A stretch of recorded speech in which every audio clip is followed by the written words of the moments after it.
Thank you, everyone, for coming. Oh, and just about our final panelist has arrived. Hey, Xavier, get mic'd up back there. All right, perfect. Well, we will kick it off here, and welcome to Must-Have TV, Direct-to-Consumer, and the Future of Video Distribution. And I'm actually going to read the intro. Content creators, multi-channel providers, cable networks, and broadcast stations are creating streaming options that reach consumers directly. These entrants face challenges navigating a market dominated by titans like Netflix, Amazon, and Hulu. This session starts with a review of crucial data points from Altman and Valandry and Company's latest consumer video survey on device usage, subscription rates, content preferences, and more. Then a panel of industry experts discuss strategies for how new and existing players can best reach more viewers. So with that introduction, come on up, Xavier. We'll start with an introduction of Xavier here. All right. Tell us what you do and why you were late. No, I'm just kidding. Good news. I just closed the deal, so that's good. Excellent. Good job. My name is Xavier Kochar. Apologies for being a few minutes behind. I'm the founder of the Video Genome Project, which is a structured data company that went out, I say went, and I'll explain why in a second, that went out into any open digital ecosystems and gathered disparate data sets, semantic data sets, and used those semantic data sets, structured and organized them, and then used them to power video over the top, search, recommendation, personalization. I use the past tense because it's now part of the Disney Fox, soon to be Disney, or maybe not actually, JV Hulu. Hulu acquired the company 2 years ago. Thanks. Magnus.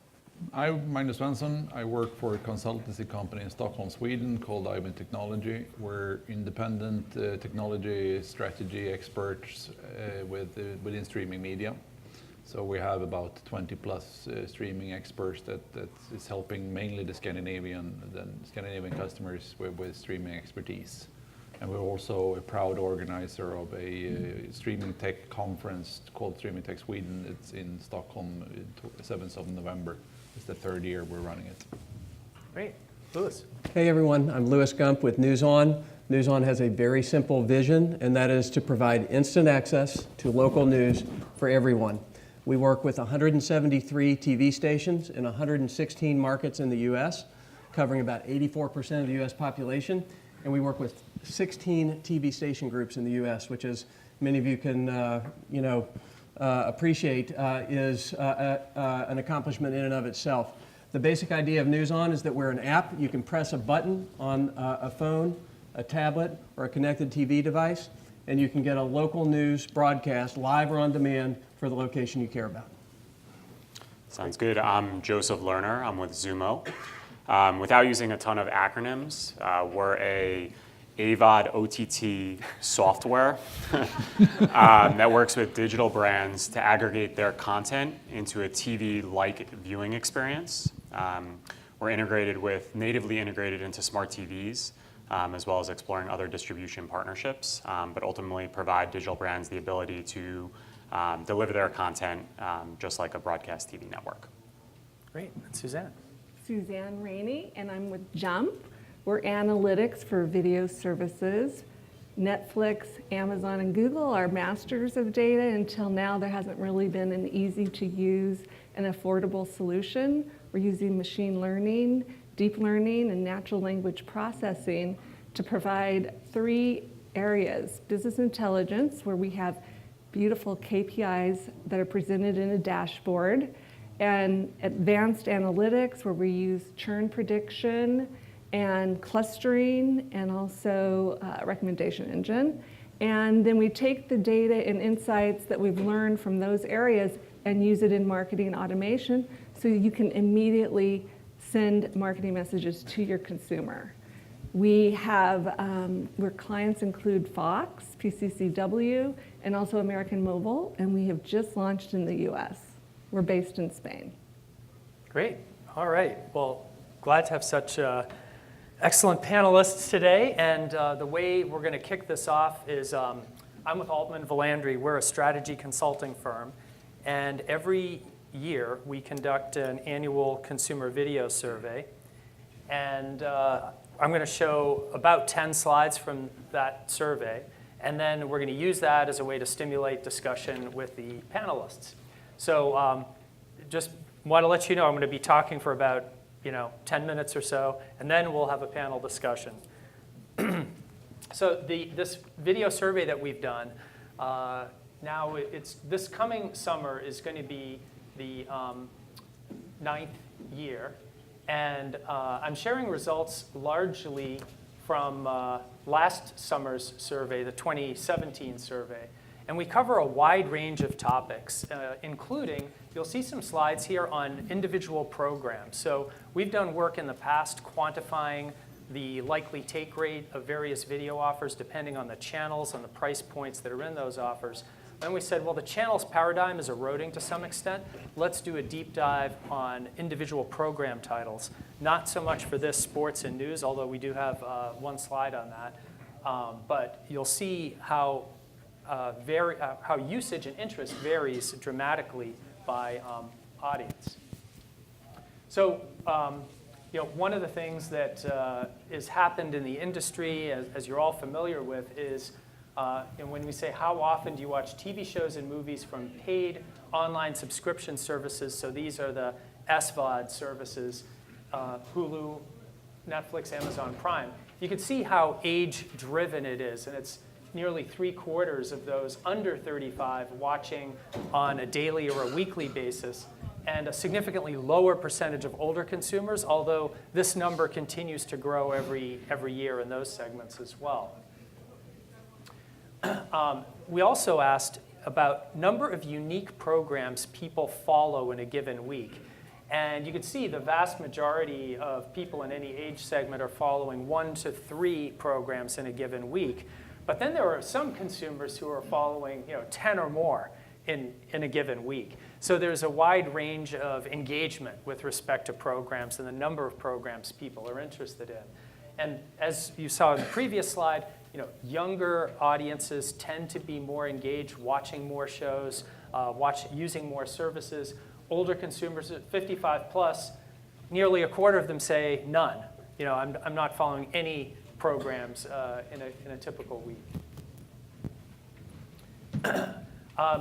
We asked the respondents in the survey about 201 individual titles of programs. And we had 169 traditional programs, including 25 SVOD service programs, things like Stranger Things or Handmaid's Tale.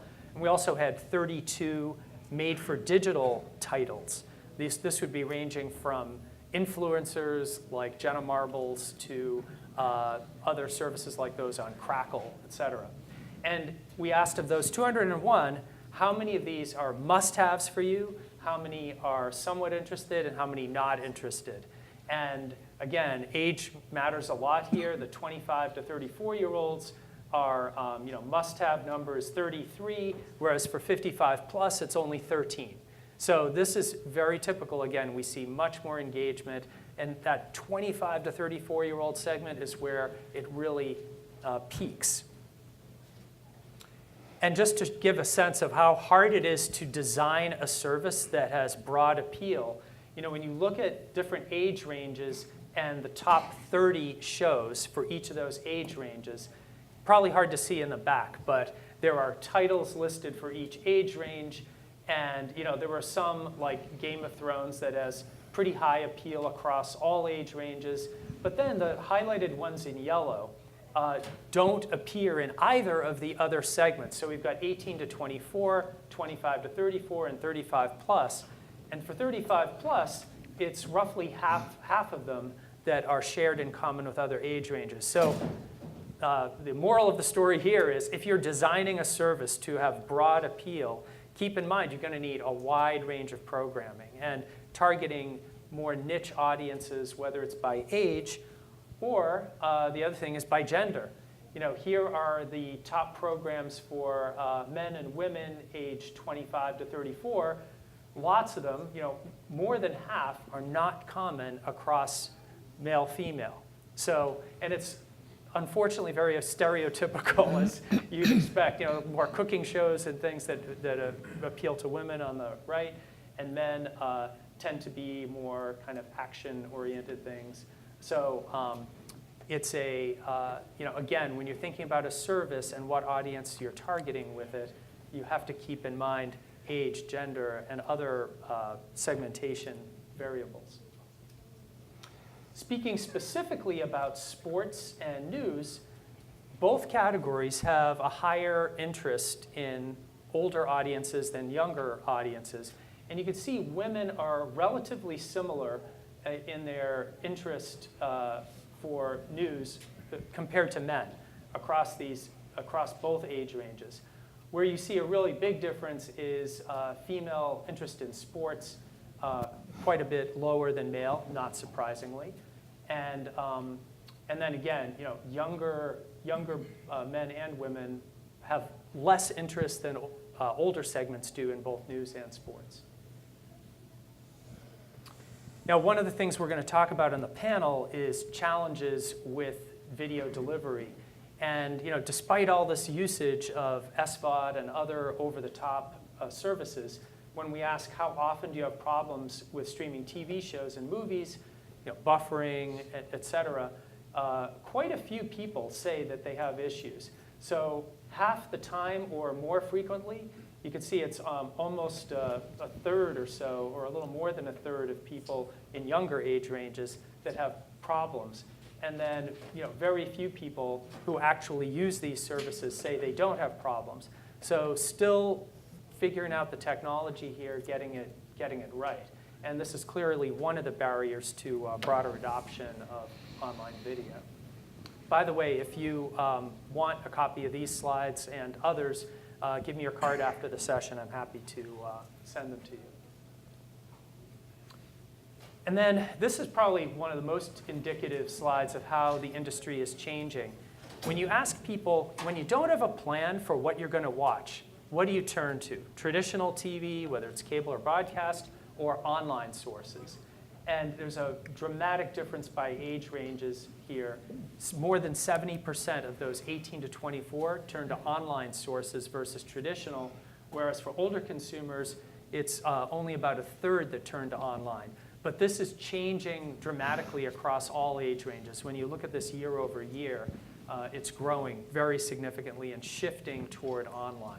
And we'll talk about reasons for that in our panel discussion here. And this is that shift I mentioned year over year. Just in 2 years, so the bars on the left are 2 years ago, 2015. Bar on the right is the last time we did the survey, last summer. And I'll be interested to see how it's shifted this summer, but you can see how it's jumped up, the people who are going to online sources when they don't have a plan for what to watch versus traditional. Particularly, look at 45 to 54 and 55 plus, how those have jumped up from sub 20% to now more than a third. So quite a bit of shifting going on toward online across all age ranges. And then I believe this is the last slide. Yes. How do you find out about new sources? We'll be talking about content discovery, search, and how important that is in having a successful user experience. Well, people still find out a lot from other sources, particularly younger consumers. These three bars here are three age ranges, 18 to 24, 25 to 34, and 35 plus. You can see how that brown 35 plus is much lower across many of these sources. So word of mouth, including social media, huge gap, more than twice as many people in the younger age ranges saying that they're looking on those sources. Web browsing, same thing. Spontaneous viewing. For the older consumers, this is probably more resembling channel surfing type of spontaneous viewing than for younger consumers who are probably going to a number of online sources, YouTube or whatever. Recommendations, for transactional VOD or subscription VOD, not so much for older consumers. So that's an area of opportunity to get older consumers in the mix here. Online advertising, again, not so much for older. live pay TV, promotional ads, important across all age ranges, even for younger consumers. And then offline advertising. Interestingly there, it's this 25 to 34-year-old segment that seems to notice those ads more than others. So just that was a rapid overview of some of the key trends in the industry. And now, as a panel, we're going to talk about those. So there we go. Panelists, based on all this and what we've talked about, what do you view as the remaining consumer pain points in the online video experience? We talked about buffering and so technology issues. What are the other things that are inhibiting consumer usage of, well, any form of video, whether it's traditional or online? Okay, I'll start. So I think it's still pricing and packaging for the package, and then also recommendation engines, being able to find the content. About a year and a half ago, Netflix said that they attribute $1 billion to their recommendation engine because it reduces churn and also increases engagement. And 41% of people say they consider it a good feature. But that's kind of a low number, really. I mean, that leaves 59% of people using Netflix, which is a really good service, still wanting something better. And I think there's a lot of room for improvement there. Absolutely. I think I can continue down the row here. I think discovery is a big issue. There's a ton of content out there, and it's easier now than ever to produce content. And so in the past, when you had your traditional broadcast networks, and that was your outlet of content, it was easy. You only had one or two places to go, where now you have apps, you have all these technologies, and you have everyone producing content, that it just makes it incredibly challenging to find what you're looking for and on the right platform. So I'll extend that on discovery and then also comment on ads. With discovery, you have at least two levels. One of them is if you want Game of Thrones, if you want the Masters, if you want the local high school game, how do you find it? How do you find a brand or an event? But the additional layer is if you're in a newscast or if you're in a movie looking for a certain section, how do you get there? And there's a lot of opportunity to use some combination of technology and visual signals for users to get them to the stuff they want, not just the segment, the larger segment, but also the individual piece within the segment. Secondly, with ads, a number of us are right in the thick of trying to make sure that ad-supported content has a good user experience. And dynamic ad insertion has come a long way, but it still has a way to go. Even if you watch YouTube TV today, you can end up watching Slate in certain places. And so I think that's a big opportunity to improve, but we aren't on day one. Yeah, I would like to follow up on what you said about stability, and I think that's one of the main tasks we have as consultants in Scandinavia at the moment to get streaming stable as broadcast, traditional broadcast. And then we have just had Olympics, and this summer we have the Soccer World Cup. It will be during the summer, people will be at the beaches and the beach houses, they will use streaming. And they will expect that the streaming solutions they have now works as well as the broadcasting will do. And we see a clear trend in Scandinavia now that streaming is taking more and more of the shares of the viewers. So we are spending a lot of time helping our broadcasters, friends, to get their streaming solution stable and work as broadcast. Xavier. I think it's pretty good. I think that all things considered, all these things, these are real issues, but in a relatively short amount of time, we've been able to deliver video. I mean, we're talking, these are all real problems, but they're very, very high-class problems. Can we get take rates of digital first programming up? Can we get the 41% up to 58%? The simultaneous streams issues. These are pretty big problems that have come to us relatively quickly, and I think we're on pace to doing okay on it. you know? Now, having said that, there's tremendous opportunity. The reason why it doesn't seem like it's as good as it could be is because when there's only a couple games in town, like in the broadcast days, then yeah, 100 million households were on any one platform. But part of not only barriers to entry have gone down for content production, but also content distribution. I mean, literally each one of us is a distribution company if we wanted to be. The name of this panel, direct to consumer, that's what it is. It's anyone can be direct to consumer. The reason why it seems like we're much worse than we are is because there's just more pieces of the pie. But the pie is pretty big, and it's gotten even bigger pretty fast. So it's a great point. One barrier or issue for consumers is that with all these various services, and many of them have original, unique content to those services, finding what you want across services, whether it's searching for a specific program or actually navigating from one service to another to find something to watch, that's a new challenge for consumers, right? I mean, sure, the old grid guide wasn't the best either, but people figured out how to use paper TV guide or whatever to find what they wanted. Now we've got a whole variety of services. What have you seen in the way of innovation, dealing with that consumer pain point of multiple services, multiple user interfaces, challenges in searching across? well, like your survey said, most younger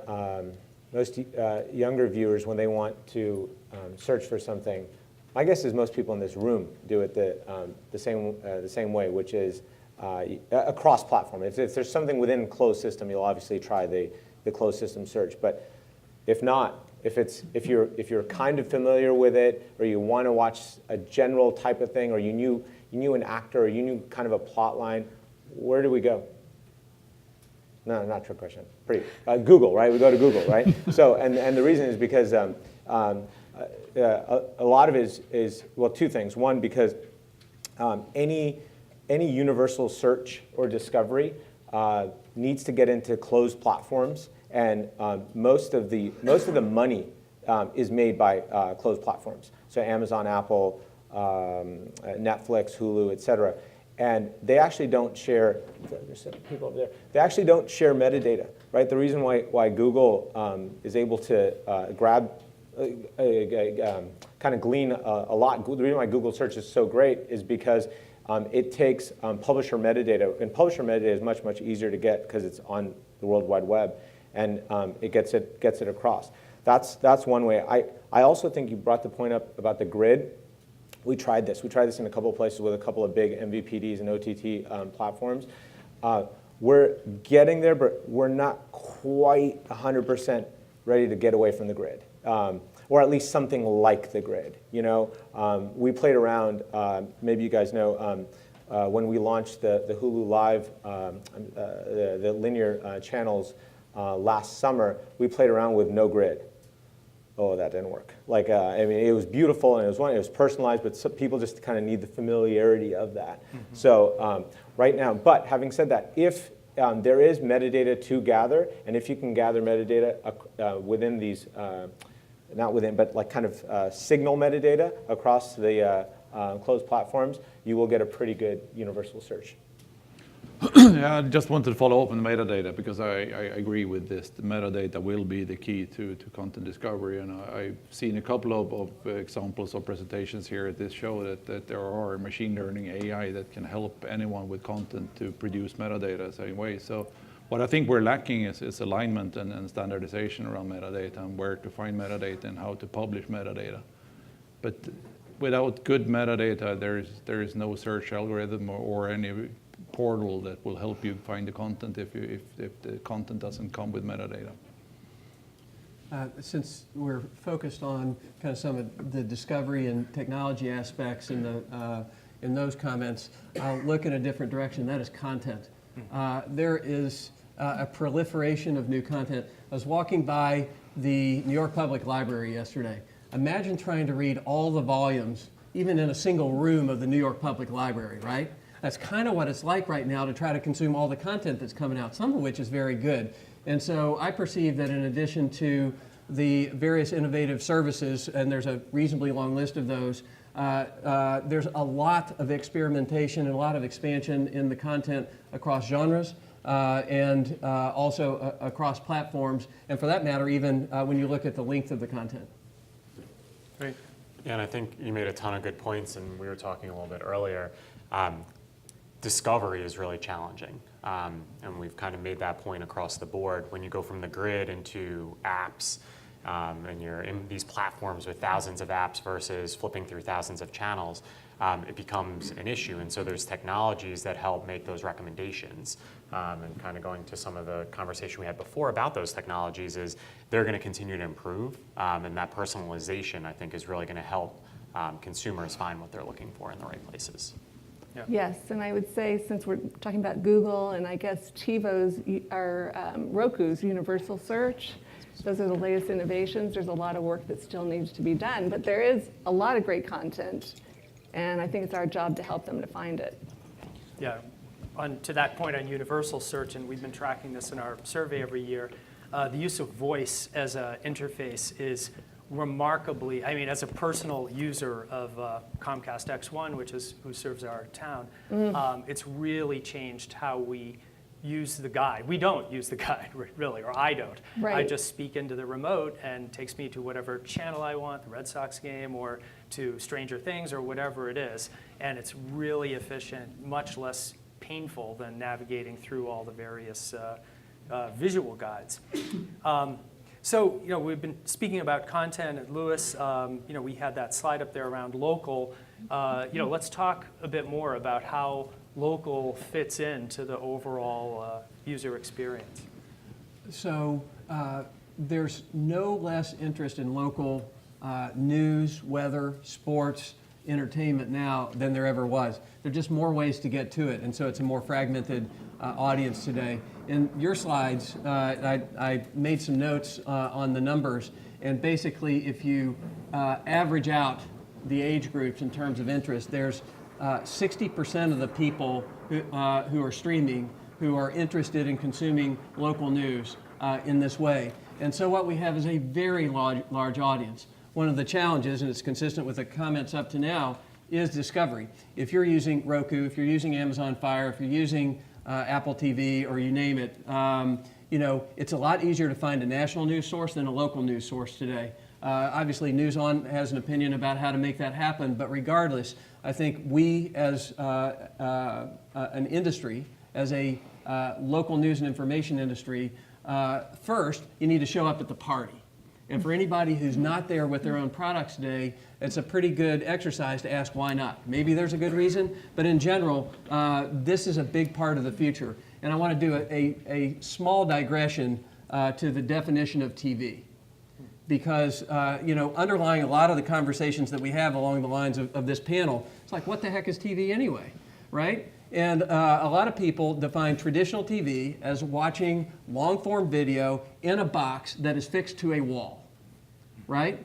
But on the other hand, I think a lot of us would make the point that the current definition looks more like watching long-form video where you want it and when you want it. And in that respect, that seems to be a more current, contemporary look at what we're doing. And then you get into traditional TV. And one of the distinctions then is that short form video clips, say a 3-minute clip about what happened in politics yesterday, is not TV alone.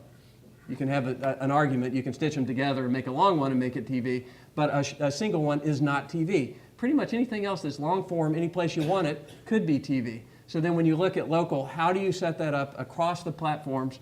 And there's tremendous demand. And in my opinion, when we get into these discussions about declining audiences, fragmenting audiences, they all miss the point. There's the opportunity to grow the audience if we handle it right.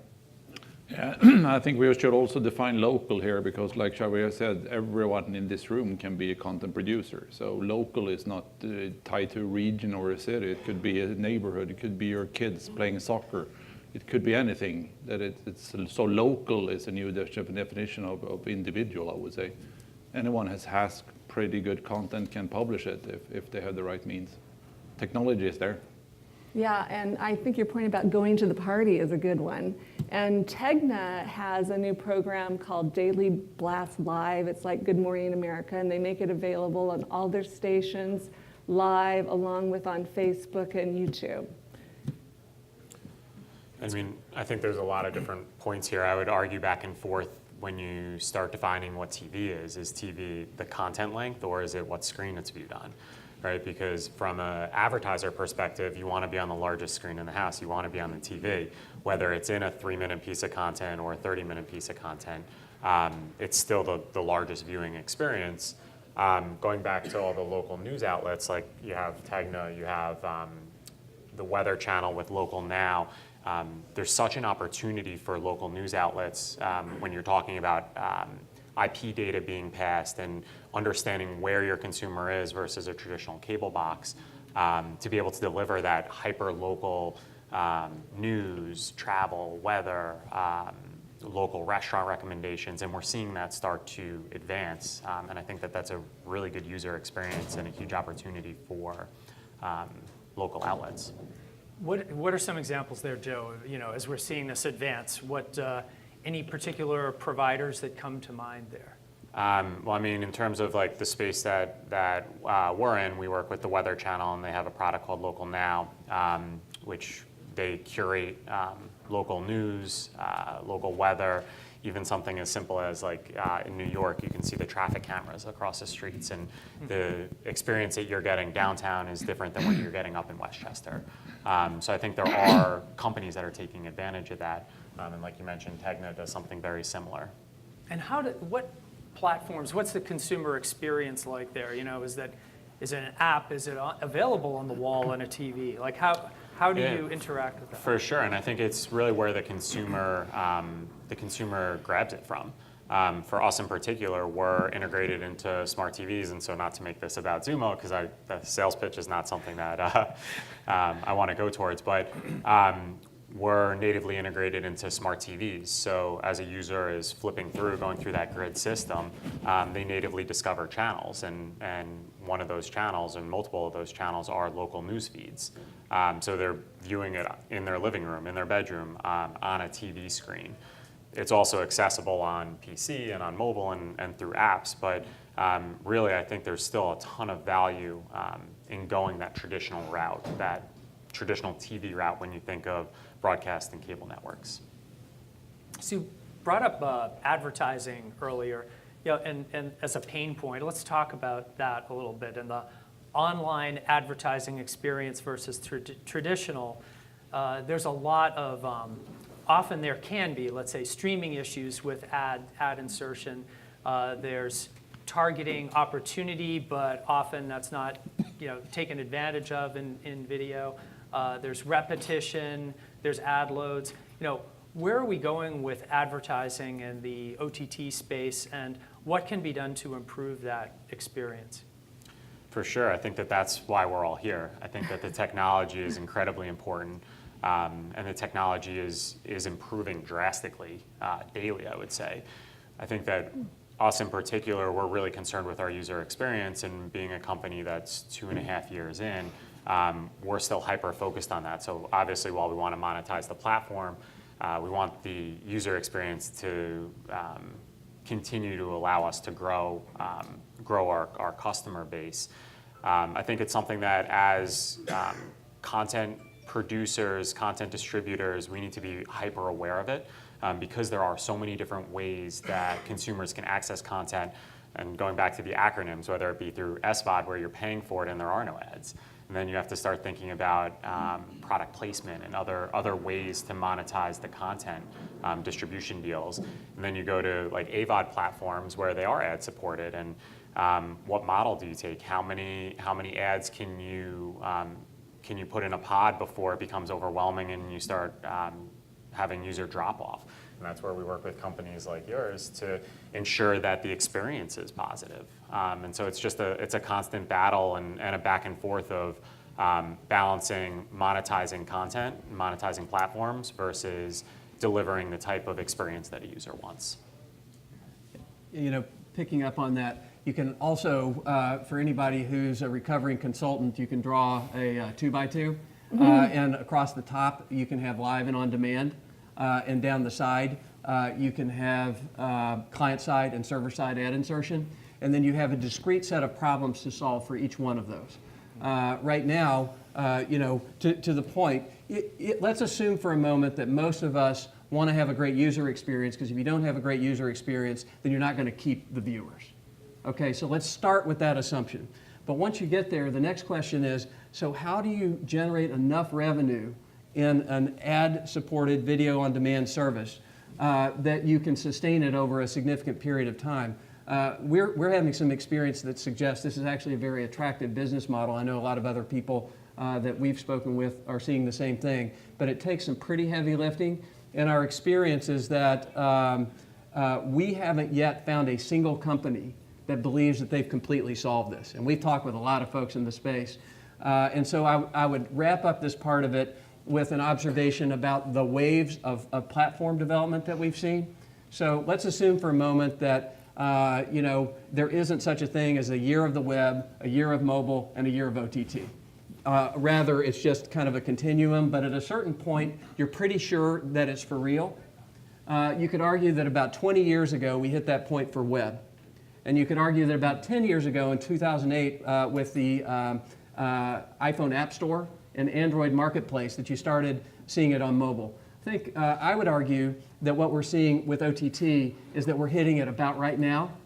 Nobody really questions in 2018 whether OTT is for real. We're getting to the place where the question, including for ads, is how big can it be? Yeah, and I think you mentioned technologies here, and especially in Sweden and Scandinavia, server-side ad insertion has been hit quite hard, or has been very successful. And we have, in Stockholm and Scandinavia, we're working together between broadcasters and operator on aligning how to do server-side ad insertion between a broadcaster and an operator. And it's been very successful, and we have broadcasters and operators live with this specification now, running server-side ad insertion in a very good way with a very good user experience. So Xavier, I have kind of a little bit of an off-script question for you here. We're talking about advertising and obviously metadata we touched on briefly earlier, but you've got a ton of experience in metadata. And one thing OTT and ad insertion has enabled is a separation of the audience from the content itself. So to a certain extent, yes, there's still, you can pretty much know what kind of an audience is going to be watching, Blue Bloods or something. But the ads that can be served, if they're personalized, targeted, they can be dissociated from the content. What do you see as what's happening with the use of metadata? There's metadata about the program, but then metadata and how it overlaps with consumer segments and consumer interest. Is anyone doing anything there? Because I know Hulu has both ad-supported and non-ad-supported content or services.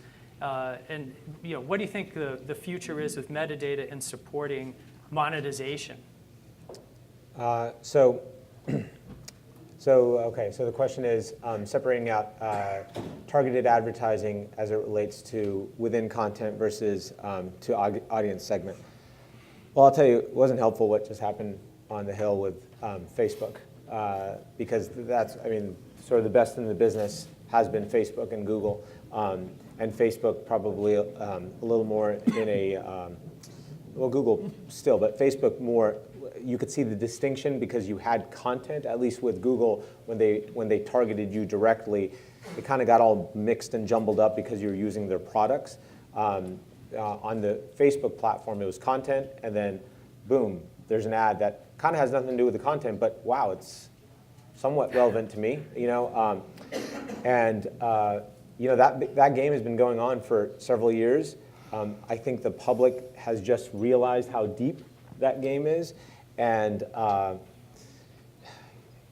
there's a lot of money to be made there. The metadata exists. That metadata, ironically, is actually easier to get.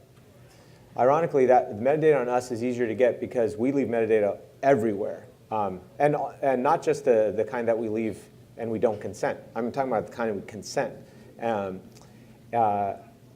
So I do think that there is Amazon's very good at it. Amazon, Facebook, Google. And part of the reason why why those companies happen to be good is because they have the metadata at scale. So it makes no sense that even if we had metadata on everyone in this room, what could we sell it to? We could only sell it to a relatively small universe of advertisers. And if we want to go hyper-personalized targeting, the reason why these giant scaled closed platforms are in the best position to do that is because they have a lot of metadata. I think a lot of this is going to be, the regulations, like the European regulations that now we're adopting a version of them here, or we will probably will. I think that it remains to be seen. The tech is there. The tech is there. The targeting is there. The metadata is there. In some ways, I actually think it's more effective. I mean, I haven't fully yet, landed on what I think. Am I an advertised? Do I believe content should be devoid of advertising? And what's better for a user? So is it better for a user to be just pay for your content, either subscription or transactionally, and then just be targeted in some other way? Or is it better for the advertising to be mixed in with the content? I think it maybe depends on who we are, but I think, but everything is there. All the pieces are there. I agree. It completely depends on the user and the user's choice. Do they want to watch content without ads, or do they want to watch it with ads? And there's a huge demand for content with advertising, which is surprising because, personally, I don't. But Hulu has the majority of people choose to use ads.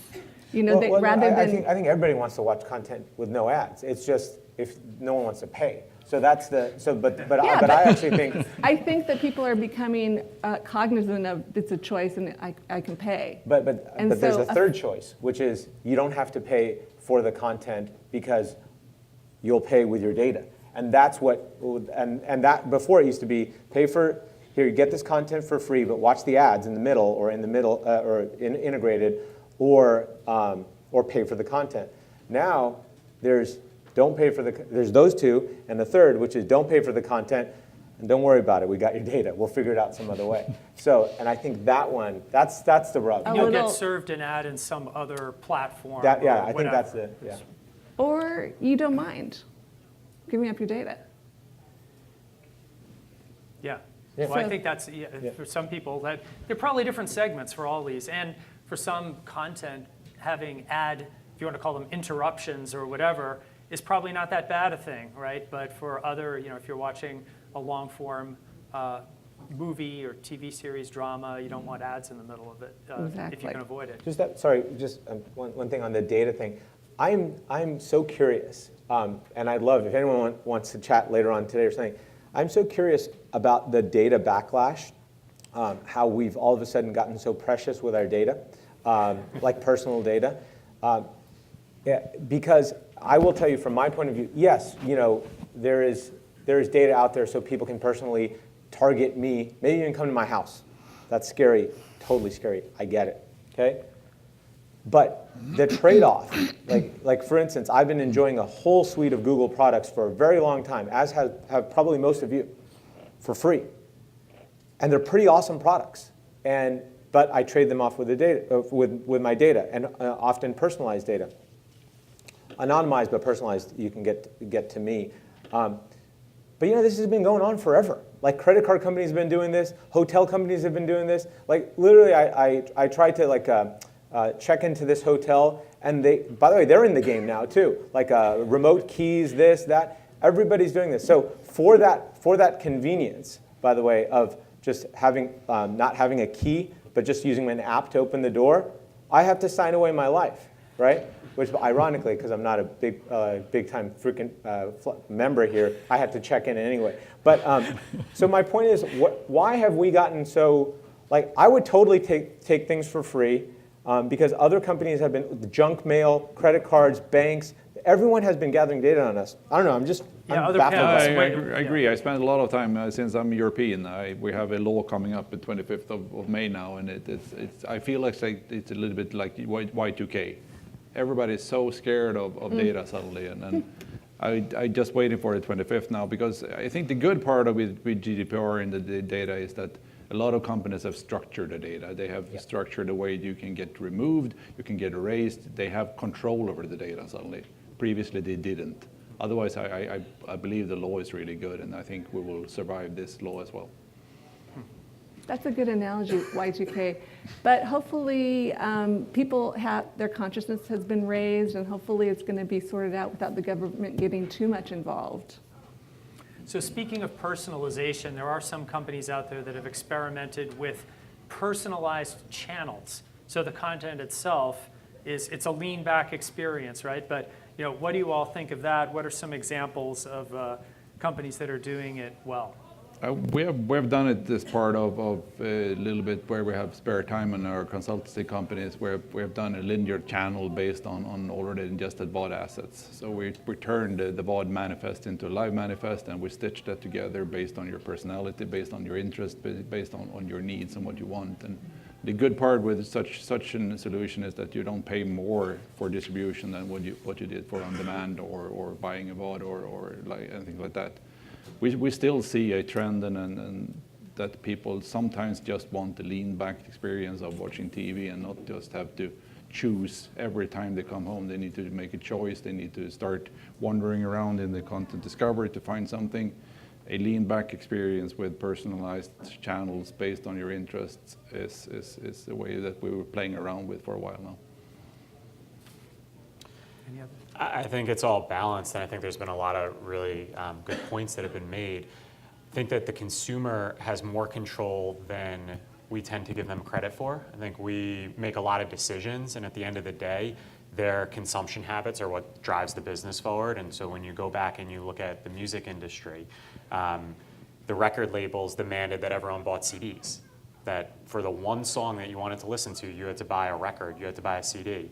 And look how far we've come to the point where now you open up Spotify or you go onto YouTube and you search for the song and you can listen to it.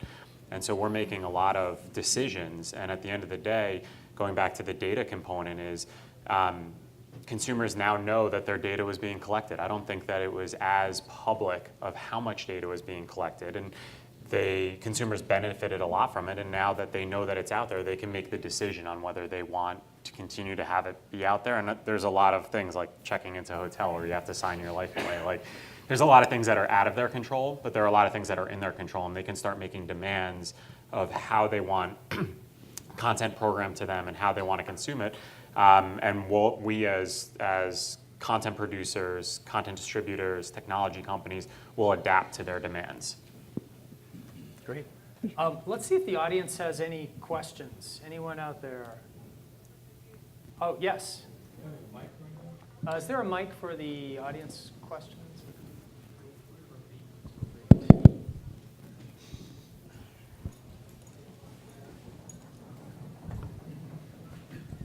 Hey, thanks. This has been a really awesome panel. My question is for Joe. I just want to touch on that last point that you made about being able to take in what a consumer wants and being able to adapt to them. Do you have any examples of doing that? Because I think that one of the call-outs from the overall data that was put out there was that a lot of the discussion today is about what we can do from like a technology standpoint in order to understand what a consumer is doing. But considering that we're talking about products that we have an opportunity to direct to a consumer, I'm just curious about how you use feedback loops in order to find out what consumers want and then make that available to them. Right. I would say look at the advance of Netflix, Roku, Crackle. Right. We're creating all these companies, and I'm slightly more hyper focused on the media space just because it's where I've lived in my career. But we're creating all these new outlets. Where consumers can access free content, where they can access paid-for content. You look at Netflix producing their own content, and so it's a shift from the traditional studios and traditional outlets into areas where we can provide better entertainment for consumers because they're demanding it. Other questions from the audience? Yes. I recently hooked my Alexa to my Verizon Fios, and like the remote control, I can speak to it and it'll find me programming. What do you see these like Alexa, the Echoes, and Google Home? Do you see that changing the way people find content? Yeah, impact of Alexa, Google Home, et cetera, voice assistants on how people find content. It's going to be huge. You made a point about it, and I think that'll be the biggest change in how people find content going forward in the next year. Right, in a word, yes. Right, and just as an example, last year, 2017, at the Consumer Electronics Show, I'd been kind of on my feet for 2 days, and I was looking for a place to sit down a little bit in the North Hall. And I just walked into a room to sit down, and it was full of what must have been a couple hundred people listening to a presentation on how to integrate Alexa into various services. And so I think we're going to see a wave of integration of voice capabilities. I think it's going to increase the consumption of content that people want to enjoy. And we also should recognize that as big of a deal as it is, at some level, it is just another content discovery mechanism. It's one of multiple ones, and so the most successful publishers will find ways to integrate it but not have that be the only one in many cases. And there's going to be a fight over who gets to control the home between Comcast and Amazon and Google. Let me add, not just content discovery. It's actually, I agree. I agree with it. It's going to be huge, but not just as a search and a discovery tool. It's bigger, in my opinion, for the reason why it's going to be, the reason why it's so important is actually for a bigger reason, and that is because the usage data. So there's 3 ways. There's to hyper-personalize something, target or personalize something. You need 3 data sets, right? The data set on whatever that content is, the metadata, right? Like the genre of the show or whatever deep actor, whatever you need, right? You need the second one is about you. Are you a male from this age? Are you married? Where do you live? Who else lives in the house with you? What time of day is it, right? And then third, okay, the third is usage. Usage data. What are your actual behaviors? Not who you are, but what you actually do, how you actually engage. You need all 3 of these at scale. If you have 2 of them, you'll get search. 3, not at scale, you'll get okay search. The reason why Facebook, Google, and all these platforms are so friggin' amazing at hyper-personalization, search discovery, is because of the third, is because usage data. They have so much usage data. Now, with any of these new voice platforms, or any way that adds like a voice layer, think about Jonathan, right? Like what he said, he doesn't even use his remote anymore. That's usage data. Who was capturing that usage data before? It was the big guys. Now anyone, like whether it's a Nest or, well, I guess that's Google, but like, anyone who's delivering these voice platforms, not to mention the fact that check your, when you download it or whatever, it's mostly always recording too. So think about all the usage that it's getting and the patterns that it can form about the personalization. So voice, I think, but you know what I think the missing thing about voices, which we haven't quite figured out, it's still a little clunky, right? The product is still off. And Jonathan, whatever, voice is great. I actually have all the voice products. I don't use them that much because it's kind of weird. It's like it hasn't yet. It's not smooth yet. My wife gets angry at me. Yeah. If they can figure out, if they can productize voice, whoever, whether it's a cable company or Amazon or Google, whoever, they can productize it smoothly, that it will just be game changer. The other challenge with it is that unlike traditional search where you're typically in a keyboard, you type in a phrase, you get a number of different options on one page to choose from. With voice, it's more of a winner-take-all sort of a proposition where you might search for something, you're really looking for one answer or you're getting one answer, and it gets really clumsy if you want to get more to choose from, right? You have to, no, give me another one, whatever. So it's, I think brands are going to end up paying a lot for the premium spot on voice search if it goes that way. All right, there was one here, yes. Yeah, while you were talking about the ad insertions, you mentioned a couple of times the server-side ad insertions. So I'm just interested, is this your preference, or you see the future in server-side ad insertions, or also considering or utilizing the client-side? Because in my view, client-side ad insertions offer a few more additions like viewability, measurement, interactivity with the client, and That type of problem is exactly what we have solved now in the specification I mentioned. We have the interactivity, we have the reporting, we have everything done in service side. So the shift in Scandinavia, Nordic, and Europe is clear. Server side assertion is the way to go.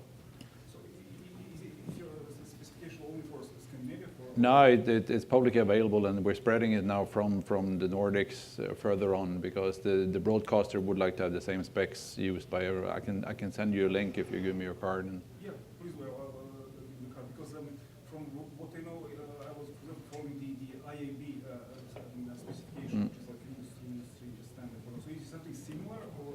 It's based on those, because we have not invented our protocols ourselves. It's based on VAST, it's based on the same request that we're doing. We just aligned how to do it and how to interpret everything. So, and we've got a very smooth way of measuring and reporting as well, because that was the key things missing in server side. Just adding to that, I think there's room for a diversity of approaches.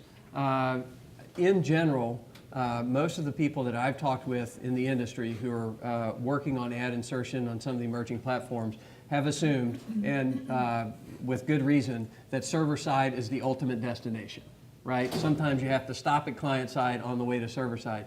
Coincidentally, yesterday I was in a conversation with some people where actually it appears that client side might have some merits on its own, at least for some significant period of time in some places. So I'd say, while agreeing with the point that server side conceptually looks better in almost every way, there are some instances, including sizable implementations, where client side might be preferable, at least for 1, 2, 3 years from now, and I don't at the moment know how to predict beyond that. We have time for one, I think maybe two. One last question.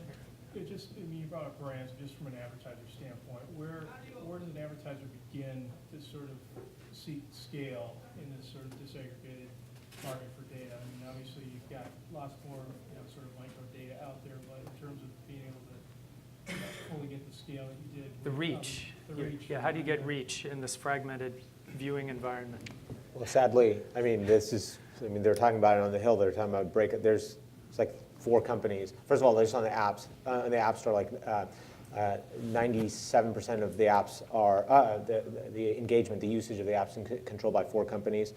Google and Facebook on the digital side have, more than half of digital advertising. Sadly, or sadly, depending on who you are, but like that's where you achieve scale. It's very, very hard. It's hard to not have those guys as part of your plan and then cobble together the rest through exchanges, et cetera. I mean, that's the short answer, I think.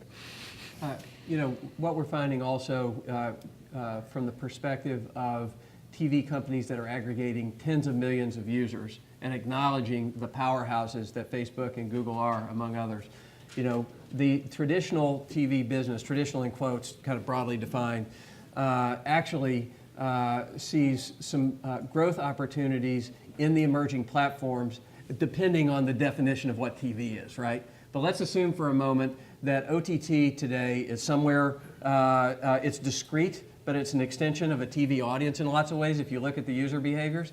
What we're seeing, and I want to use NewsOn as an example, but rather to think about it as part of a broader point. We've ended up having one of the larger OTT audiences in local broadcasting, because aggregating enough people to hit scale can sometimes be a challenge. And we're talking with more and more companies that are doing that. So I think in addition to some of the big digital powerhouses, the agencies are coming to TV companies that have enough audience that it can move the needle on OTT. And so we're very focused on that because it appears to be directly in line with their objectives. Nadine, one last quick question, if it is. For OTT providers, what kinds of tools to manage your data do you guys recommend? So Data about consumers or data about programming? For OTT programmers, yep. When they're looking for tools that are going to help them run their businesses better, what do you guys recommend? Well, Jump. Yeah, it's sort of everyone on the panel is going to say. I'm the only one who doesn't have anything to And sell. actually, Same here. there's two categories. There's business and then there's operational. So on the operational side, there are a lot of companies there. Conviva is one, and Jonathan, do you know? No, I was going to suggest nice men that at we. work. Yeah, I was just going Nice to say we people at talk work. afterward. No, I just Yeah. wanted to actually hear the panel, but that's okay. Yeah, well, we'll And- catch up with you. Okay. All right. Well, thank you all for attending, and please join me in thanking our panelists.